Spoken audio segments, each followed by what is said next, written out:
Hi పిల్లలు, మనం బీర్బల్ అక్బర్ కథలు చెప్పుకుంటున్నాం. ఈరోజు 4వ కథ చెప్పుకుందాం. బీర్బల్ అక్బర్ ఆస్థానంలో ప్రధాన పదవిలో ఉంటాడు.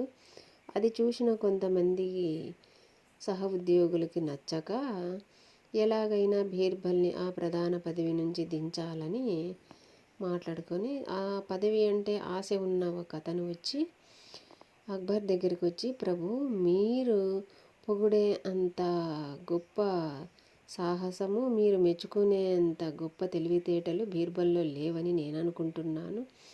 అలా తెలివితేటలు గలవాడే అయితే నేను అడిగే 3 ప్రశ్నలకి జవాబు చెప్పాలి అని అడుగుతాడు సహ ఉద్యోగి. ఓకే. అందుకు అక్బర్ కూడా చాలా ఉత్సుకతోనూ సంతోషంతోనూ బీర్బల్ని పిలిచి ఈ విషయమే చెప్తాడు. ఓకే ప్రభు, నేను సమాధానం చెప్పగలను అంటాడు. సమాధానం చెప్పకపోతే నీ ప్రధాన పదవి ఊడుతుంది అని చెప్తాడు అక్బర్. సరే ప్రభు అంటాడు బీర్బల్. అప్పుడు మొదటి ప్రశ్నగా బీర్బల్కి ఆకాశంలో మొదటి ప్రశ్నకి ఇది నా ఆకాశంలో చుక్కలెన్నున్నాయో చెప్పగలరా? ఆకాశంలో నక్షత్రాలు ఎన్నున్నాయో, భూమికి క్రింద స్థానం, ఇది రెండో ప్రశ్న, భూమికి కింద స్థానం ఏది? ఇక చివరి ప్రశ్న, ప్రపంచంలో స్త్రీలు పురుషులు కలిపి ఎంతమంది ఉంటారు? ఇవి నా ప్రశ్నలు ప్రభు అంటాడు సహ ఉద్యోగి. సరే, అయితే మొదటి ప్రశ్నకి బీర్బల్ సమాధానం చెప్పాలనుకొని బయటికి వెళ్ళి ఒక గొర్రెని ఆస్థానంలోకి తీసుకొచ్చి, మొదటి ప్రశ్నకి ఇదే నా సమాధానం అంటాడు బీర్బల్ జవాబు. అప్పుడు అందరూ చూసి నవ్వసాగారు. అక్బర్ వివరంగా చెప్పమన్నాడు. బీర్బల్ వివరించాడు.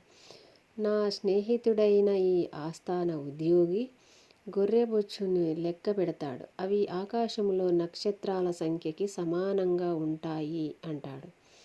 ఇక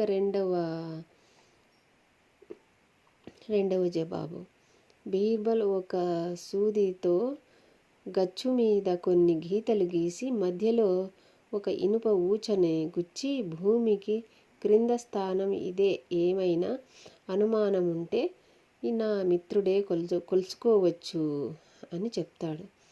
ఇక చివరిది మూడో జవాబు, ప్రపంచంలో ఆడ మగ కలిపి మొత్తం ఎంతమంది ఉన్నారో ఖచ్చితమైన సంఖ్య చెప్పడానికి చిన్న ఆటంకం ఎదురవుతుంది.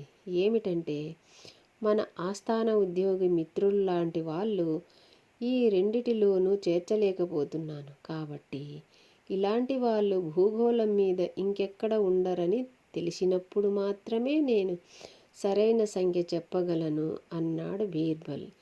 ఇందుకు సరైన సమాధానాలు చెప్పాడని అక్బర్ మెచ్చుకుంటాడు. ఇది. ఇక మిగిలినది కథ రేపు చెప్పుకుందాం.